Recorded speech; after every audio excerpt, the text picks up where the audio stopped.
And this is a Fox News alert. The Senate Intelligence Committee releases its explosive report about what the Obama administration knew and when about the Benghazi terror attack that left 4 Americans dead back in September of 2012. The key finding, this tragic event was indeed preventable.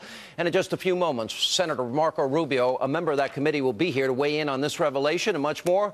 But first, that is just part of what you can expect on tonight's jam-packed edition of Hannity. That is outrageous. It is contrary to our traditions. People have to be held accountable. The president vows to get to the bottom of the IRS targeting scandal. I've got no patience with it. I will not tolerate it. But 247 days later, the Justice Department claims there's no evidence to warrant any criminal charges. It only leads us to the point where we can make guesses about their motives. Why are they protecting the IRS? Why aren't they getting to the bottom of it? Could this be another Obama administration cover-up in the making? Plus, the Great American Panel tackles today's most outrageous videos. And Jimmy Kimmel tees off on Obamacare in an epic rant you don't want to miss. You know, if you want young people to sign up, maybe you shouldn't have made the law so you can stay on your parents' plan until you turn 26. I mean, what kid is going to say, you know, no thanks, Mom and Dad, I got the premiums covered? All of that, plus our friends from The Five share some of the most hateful tweets that ever have been sent their way. Hannity starts right here, right now. So tonight, the Obama administration has a lot of explaining to do. The Senate report reveals that the intelligence community, they knew almost immediately that the attack that left 4 Americans dead had absolutely nothing to do with the YouTube video. Now, on page 33, it reads, quote, contrary to many press reports at the time, eyewitness statements by U.S. personnel indicate that there were no protests at the start of the attacks. Now, the report then goes on to read that on September the 15th, the CIA's chief of station in Tripoli sent an email detailing that the attacks were not because of, quote, an escalation of protests. That's September the 15th. Now, do you remember what happened that same day? Well, this administration made a mockery of this man. Remember the filmmaker responsible for the YouTube video? Well, they were parading him for all the world to see in handcuffs as if he was the guy responsible.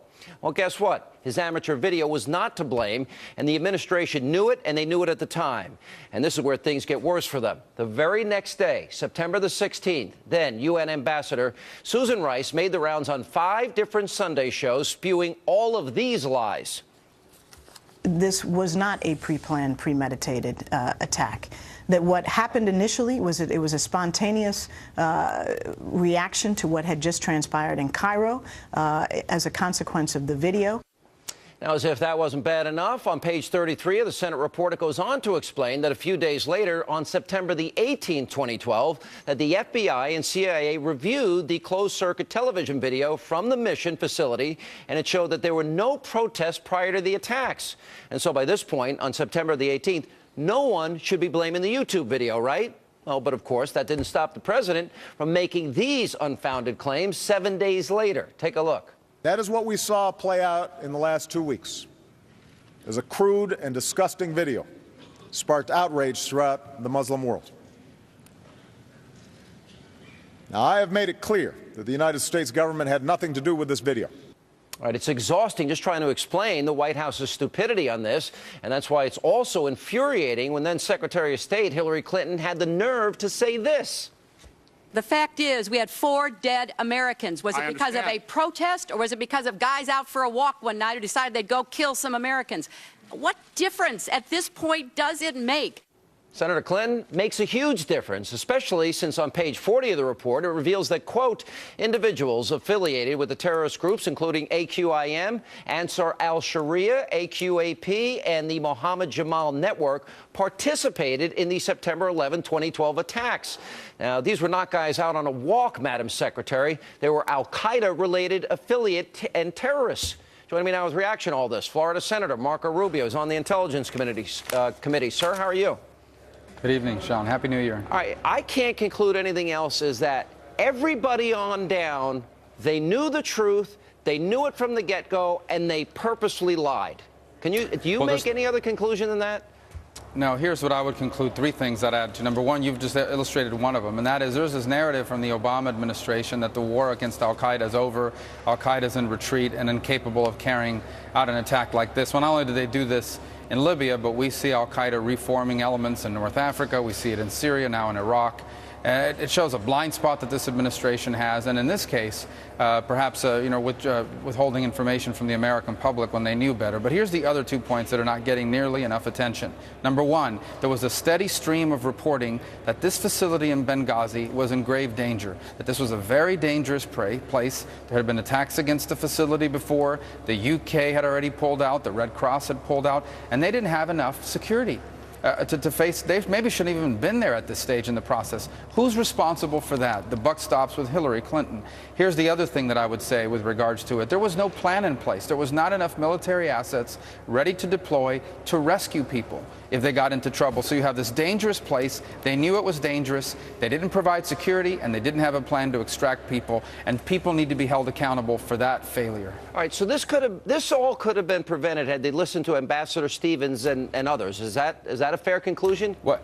It could have been prevented if they would have listened to him and either provided more security or potentially closed down this facility in Benghazi. And what about what we learned? Fox News' James Rosen commented on this yesterday, where, as it relates to Benghazi, that the president's military people, the day of the attack, while the attack is going on, were informed that this was a terrorist attack. That's what they were told, and that's what they believed as they were going to see the president.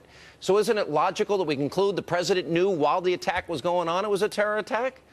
I think what's clear is that even after they knew that this was linked to terrorist elements and people linked to terrorists, they still continued to say that it was an attack created by videos as opposed. And from the very beginning, that never made any sense. You don't bring shoulder-fired rockets. You don't bring the kind of armaments they have to a spontaneous protest. Sense. Never made it didn't make sense from the very beginning. You don't have shoulder-fired missiles when you go into a protest. Good point. But here's the bottom line: is they knew that this was a dangerous place. They had a steady stream of intelligence reporting that was telling them this facility in Benghazi is in a very dangerous place. From that, they should have done one of two things: either closed it down, like the Brits had done, or provide more security. They didn't do that, and they didn't have a plan in place to rescue these people. Okay. They didn't have military assets to rescue these people. So someone needs to be held accountable for that. They could have prevented it before. They could have helped during. And then the big lie in the cover-up afterwards, and that is that Susan Rice lied, Hillary Clinton lied, Barack Obama lied. Do you have any doubt in your mind that when they were blaming this guy for this YouTube video, which had nothing to do with it, when they were saying that there was a protest, they knew within days it didn't happen, do you have any doubt they consciously lied to the American people? Because I have no doubt. Yeah, their narrative is pretty clear. They want the story to be, remember, this was in the middle of the presidential campaign, and the narrative the president was putting out was bin Laden is dead and al-Qaeda is on the run. And if that's your argument, you can't possibly turn around and say, oh, but by the way, al-Qaeda just carried out an attack and killed 4 Americans. So they clearly had a political motive for that narrative not to be the case. All right, so to win an election, they want to avoid any blame or controversy before this election.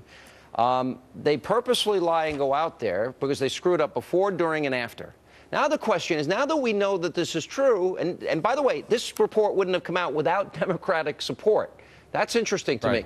Now what recourse do you guys have when the President of the United States and the White House is lying so systematically to the American people? What do we do? Well, here's the one thing we really need to be focused on. We haven't spent any time on this whatsoever, and that is State Department accountability. They are responsible for the safety and the well-being of our diplomats abroad. The committee here that has jurisdiction on the State Department, which I serve on, is the Foreign Relations Committee. Beyond that one hearing they had last year where Secretary Clinton said those things you just played the clip on about what difference does it make, it has done absolutely nothing on this issue. The time has come for the Senate Foreign Relations Committee to hold hearings and conduct its own investigation as to why it is that the State Department, knowing what it knew about Benghazi, did not provide sufficient security to keep those people alive and prevent this tragedy from happening. All right, Senator, we're going to continue to follow it. The families that lost loved ones and those that were injured, they deserve answers. And maybe, are we ever going to hear from the people that were witnesses? Are we ever going to be able to interview them? Well, again, and that's why I hope we'll have foreign relation hearings. We will call them as witnesses so they can testify before the American public about what truly happened on that terrible day. Massive cover-up. By the way, if you like your plan, you can't keep your plan either. A lot of lies being told the American people today, Senator. Good to see you. Thank you. Good to see you, Sean. And coming up,